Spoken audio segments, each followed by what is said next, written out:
Makanya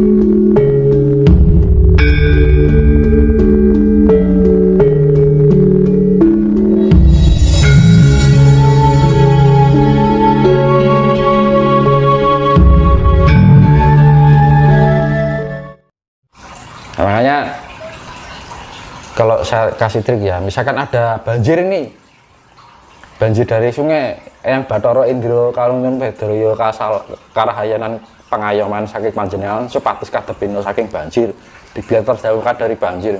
Ada tsunami yang ngomong Sang Hyang Bathara Baruna karumen daya keselamatan lan pengayoman, mugi kula kadepino lan angsal pinaringan saking panjenengan. Ora ana kena tsunami. Nek ora percaya jajal Mas. Ya kita kunci Sang Hyang Bathara Baruna. Nek gempa ya minta Sang Hyang Dewa Naga Naga Raja Naga Gini Naga segala naga yang ada di bumi ini saya mohon perlindungan. Karena naga itu simbol dari gravitasi bumi. Medan magnet itu dewane, Dewa Naga. Lah bareng ngerti ta? Makanya ada naga langit, naga bumi. Naga itu macam-macam. Karena apa? Unsur magnet itu di langit ada, di bumi juga ada. Oh no. Nek pengen ketemu jodohnya Sang Hyang Bathara Asmara, aku pengen ketemu jodohku sejati. Ngono gampang. Bathara Asmara itu magnet, ya toh. Adanya magnet itu karena ada hubungan yang keselarasan, akhirnya tarik menarik. Akhirnya ketemu jodohnya kuwi. Sebenarnya leluhur kita sudah punya kunci semua. Lah aku belajar ini nggak pernah baca buku loh. Buku ini buku tanpa tulisan apa, linggo tanpa papan. Gumanten tanpa centelan iki mau. Lah kitabe wong Jawa lah ya kuwi. Makanya ketika orang Jawa yang bisa memahami Jawa yang sebenarnya dibilang Jawata, ketika ditanya ibadahmu di mana? Saya tidak punya tempat ibadah bangunan atau gedung, tapi dimanapun saya berada itu adalah tempat ibadah. Iya ta Mas? Kiblatmu apa? Kiblat ya guru sejati ning awake dhewe. Ya ta? Tuhan itu sudah mencerminkan Tuhan ya ada di atas sana, ya supaya singgah di dalam dulunge sejatinya dhewe iki ya Gusti sing mikro iki mau. Cerminan dari cahaya Tuhan diarani nur, cahya nek wong Islam ngarani Nur Muhammad gitu. Aslinya kok beda bahasa toh. Kuwi beda-beda. Kan gitu. Makanya kan kadang-kadang itu kan salah kaprah zaman sekarang itu. Mengartikan ini dengan istilah ini di beda-bedakan sekat kan gitu. Makanya kalau ada tsunami ya wis nyuwun wae karo yang Bathara Bayuna. Selesai. Kalau itu kita sudah bisa menyatu dengan alam itu enak. Kita ngobrol dengan alam bisa. Ning samudra yang pinaringono daya keselamatan supados kula ketebino saking bebaya alam. Oh, Gus, yo ngger sepenak wis. Oke, kan ngono. Loh, kalau sudah akrab dengan alam seperti itu, bagikan sahabat. Ibarat putu karo mbae kan gitu. Kalau terbebas dari bencana banjir dari sungai, yang minta saya Bathara Indra. Kalau orang masih percaya dengan dewa loh, leluhur kita dulu masanya seperti itu. Kita biasanya dari berbebas dari api. Sang Hyang Bathara Brahma kata beno saking kekuatan api itu supados beri kekuatan dari panasnya api yang misalkan ada kemarau panjang Sang Hyang Bathara Surya Karamya daya kawijayan paringono daya karahayan keselamatan paringono daya pengayoman supados saya tahan dengan kemarau panjang kan ngono. Dadi ora luwe ora kaliren kan ngono. Ya toh. Misalkan kekurangan air yang Bathara Indra pinaringono daya pinaringono tirta istilahnya sumber air kan itu, mata air. Akhirnya menemukan air. Sebenarnya leluhur kita sudah menemukan kunci-kunci seperti itu. Dan itu sekarang sudah dilupakan. Karena apa dianggap musyrik kan gitu. Iya kan? Nah, itu hubungan keselarasan antara manusia dengan alam itu ada ikatan yang kuat kan gitu.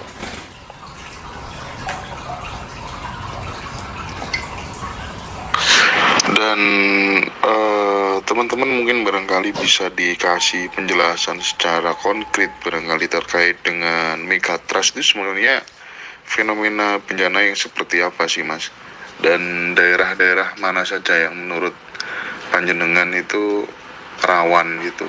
Apakah kemudian daerah-daerah di mana di suatu tempat yang kemudian orang-orang mulai meninggalkan leluhur-leluhurnya, ajaran-ajaran tentang kearifan lokalnya, itu juga menjadi sebuah teritorial yang memang harus diwaspadai, atau memang bencana ini murni ya sudah karena alam sudah mengendaki demikian gitu, jadi nggak perlu menyalahkan perilaku orangnya. Sebut saja misalnya dulu zaman dinosaurus misalnya punah, kan ya bukan dinosaurusnya yang disalahkan, tapi memang itu kehendak alam gitu ya. Nah, Terus itu kan sudah saya bilang tadi, masalah di mana daerahnya kan sudah saya bilang tempatnya, dari Solo pokoknya timur Merapi sampai baratnya Semeru yaitu Penanggungan, itu aman-aman aja, paling banter wangin kan gitu. Nah, pengen pindah rumah kono ya monggo. Nek cik manggon anu yo, karena apa? Selamat dan tidak itu tidak jaminan orang tinggal di tempat yang aman, ya. Di tempat yang aman pun kalau kita perilakunya kita sudah tidak selaras dengan alam, ya dikesapu. Di tempat yang rawan bencana pun kalau kita sudah selaras dengan alam, ya selamat-selamat wae. Dilalah ilmu bejo. Iya toh. Kalau kita sudah dekat dengan alam itu ilmu bejo. Yang gitu. Terus ada tadi bilang dulu apa namanya kok manusia purba dulu ada pemusnahan. Jangan disalahkan, semua itu tetap kesalahan penghuni, karena setiap ada penciptaan partikel kehidupan ini, makhluk hidup, setiap ada penciptaan makhluk hidup itu akan melahirkan penderitaan. Semakin banyak terciptanya kelahiran, maka penderitaan dunia itu akan semakin kuat. Nah, ketika alam ini mencapai keburukan atau penderitaan secara maksimal, maka alam akan melakukan reinstall, pengulangan kembali.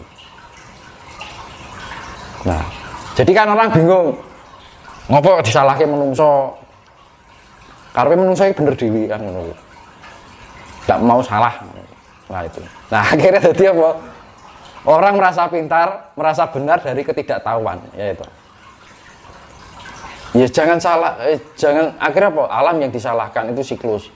Ya enggak, memang itu siklus penciptaan.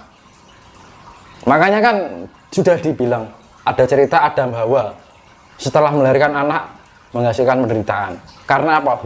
Buah cinta itu hasil dari buah cinta, buah koldi. Ada Hawa buah koldi, testisnya akhirnya timbul nafsu, digambar kayak ular, simbol nafsu. Akhirnya apa? Timbul penderitaan. Makanya setiap hukum alam itu gini, plus ditambah min menghasilkan penderitaan. Nah, penderitaan itu akan menghasilkan lagi sampai tiada batasnya. Begitu penderitaan itu mencapai maksimal, maka alam ini akan melakukan reinstall, format ulang. Nah, format ulang ini kan mesti aplikasinya yang utama tidak hilang, tapi aplikasi tambahan hilang. Nah, Mas, nenek HP lah yang ngono to. Ya padha wae sistemnya. Melek nonton HP lho. Nah, diformat kan aplikasi utama gak hilang. Yang hilang kan aplikasi-aplikasi tambahan. Ya wis, bumi seperti itu gambarannya, analoginya seperti itu. Ya toh. Ya sama aja kita ketika HP kita nggak beli HP baru ini, ya ketambahan file, ketambahan aplikasi, tambahan file, saya lemot kan, ya sama aja, analoginya seperti itu. Kalau sudah lemot, ya direformat meneh, diinstal ulang meneh, balik ke normal lagi, kemurniannya lagi, bawaan HP itu semula. Ya sama aja, alam itu seperti itu, ya analoginya seperti itu. Makanya setiap ada penciptaan itu akan menghasilkan penderitaan. Ketika setiap bertubi-tubi atau berkali lipat, misalkan kayak multi level kan Mas. Multi level kayak iki untuk customer tambahan, user tambahan, iki tambahan-tambahan. Urip kan kayak ngono kuwi to. Akhirnya dianak. Semakin ada unsur penciptaan itu menghasilkan penderitaan. Ketika penderitaan itu mencapai maksimalitas, maka alam ini secara otomatis akan melakukan reinstall. Sama seperti HP komputer ya seperti itu. Komputernya kebak file akhirnya di format akhirnya ngeblank, ya tak? Ngehang. Wah nggak bisa. Ini harus di flash kayak atau di format. Kan ngono. Ya sama aja alam itu analogi. Saya analogikan seperti itu. Pasti bisa dipahami lah. Kan itu istilah yang mudah ya. Gitu loh.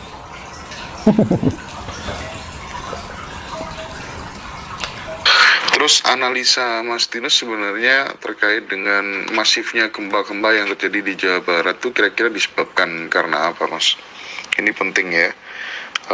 Apa karena memang sumbernya itu zona megatrust hingga 5 sesar atau bagaimana kira-kira? Karena titik gempa itu memang diawali dari Jawa Barat. Jadi ketika tanggal 21 kan, makanya saya pembukaan portal itu kan HUT Majapahit ke tanggal 12 November. Setelah 9 hari, tanggal 21 November terjadi gempa. Itu adalah titik koordinat pertama. Nah, misalkan gini, saya analogikan apa ya? Ibarat kamu jenengan buka panganan, iya misalkan ini ya, tok botol ini ya, ini terjadi ini. Nah, untuk terjadi mengefek ini bisa diminum kan harus dibuka dulu. Nah, analoginya seperti itu. Nah, ketika ini buka, ini ngefek, dik menjalar, dan itu sangat pergerakannya sangat signifikan, tidak bisa dikira-kira karena sifatnya random. Tapi itu ada jalurnya yang tidak diketahui oleh mata kasat manusia yang ada di perut bumi ini. Semua itu punya ada jalurnya, akar-akarnya. Di mana tempat itu di dalam perut bumi ini ada jaluran lava, ya di situ nanti akan terjadi gempa. Makanya apa? Kan bisa dilihat daerah yang banyak pegunungannya mengidentifikasikan di perut buminya itu banyak lavanya. Ya lihat toh, Jawa Barat lah gunung tok sini. Ya toh. Ketika Merapi ke sana, arang-arang gunung purba kabeh sini. Apa enek gunung yang masih aktif? Kan enggak ada. Pilih semua aktif ya enggak. Lawu juga enggak. Gunung tertidur yang sudah lama. Penanggungan juga enggak. Ke timur, gunung berapi tok sini. Lelek. Daerah yang terdapat banyak gunung itu mengidentifikasikan di perut buminya itu banyak lava. Nah ini berel ini lah yuk ajur kabeh to entek to. Kan bisa kita lihat Jawa Barat kan gunungnya wakai biana tidak terhitung dibandingkan Jawa Tengah. Jawa Tengah dan antara Jawa Tengah dan Jawa Timur loh. Ya kan? Kalau Merapi ke sana kan gunung tok. Gunung Merapi, Sumbing, ya tak? Gunung apa jenis belai Sumbing, Sidoro, terus Gunung Selamat, sana lagi Penanggungan, sana lagi Gunung Gede, Gunung Parango, Pararango, terus apa lagi sampai ke Halimun, Gunung Salak sampai Banten sana, gitu. Merapi kini apa? Enak emang Gunung Lawu, ora pernah. Wilis ya Gunung Tertidur, Gunung Purba. Penanggungan juga Gunung Purba lah. Penanggungan ke selatan itu nggak tahu kan gitu loh. Daerah Blitar, Gunung Kelut itu masih aktif.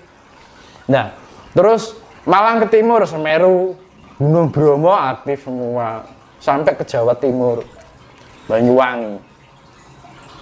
Nah, daerah yang terdapat banyak gunung berapi itu mengidentifikasikan bahwa ada aktivitas lava yang sangat banyak di dalamnya.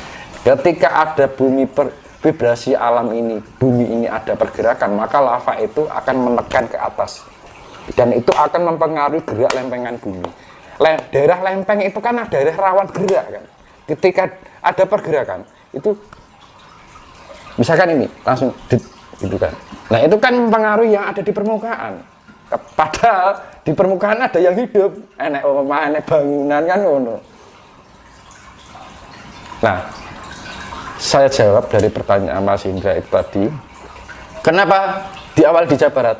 Lah lihat saja di peta, di Google Map itu lihat Jawa Barat itu sini gunung tok, kan gitu. Dari Merapi ke barat, semakin ke barat semakin padat gunung. Terus dari Semeru, Bromo, Kelut ke sana, itu lagi gunung tok teman, gunung berapi maksudnya. Tapi kalau dari Lawu, ini Merapi ke timur kak, sini mau gunung Lawu, gunung Wilis, gunung Penanggungan, apa pernah meledos, gunung Purba sudah tertidur lama. Kan sudah jelas. Jadi kan bisa dicek ya, mana aja daerah yang kena identifikasi zona merah adanya lava di perut bumi. Apa enak nih Jawa, nih dari Solo ke timur sampai Mojokerto. Pokoknya batasnya dari Boyolali ke timur, Solo sampai Sragen, Ngawi, Madiun, Kediri, Mojokerto sono Blitar ya naik Kelut, wis aman. Ya Malang ke sana, Semeru, Bromo, masih ke sana lagi gunung-gunung tok. Sampai ke Bali gunung juga. Justru daerah yang tidak terdapat gunung api itu aman. Apa ini dari Solo ke timur, jenengan pernah lihat gunung berapi meletus di situ? Ah, nggak ada, ya toh Mas. Kalau Mojokerto ke selatan ada Gunung Kelut, Blitar, ya kan? Nah itu kan sudah jelas. Maka ini perlunya orang mengolah spiritualitas lah ya gitu Mas.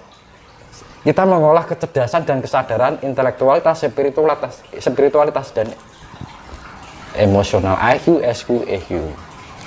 Gunanya apa? Tinggu ilmu penalaran logika. Loh, leluhur kita dulu kayak gitu. Leluhur kita orang yang mulia, bisa transformasi antar dimensi.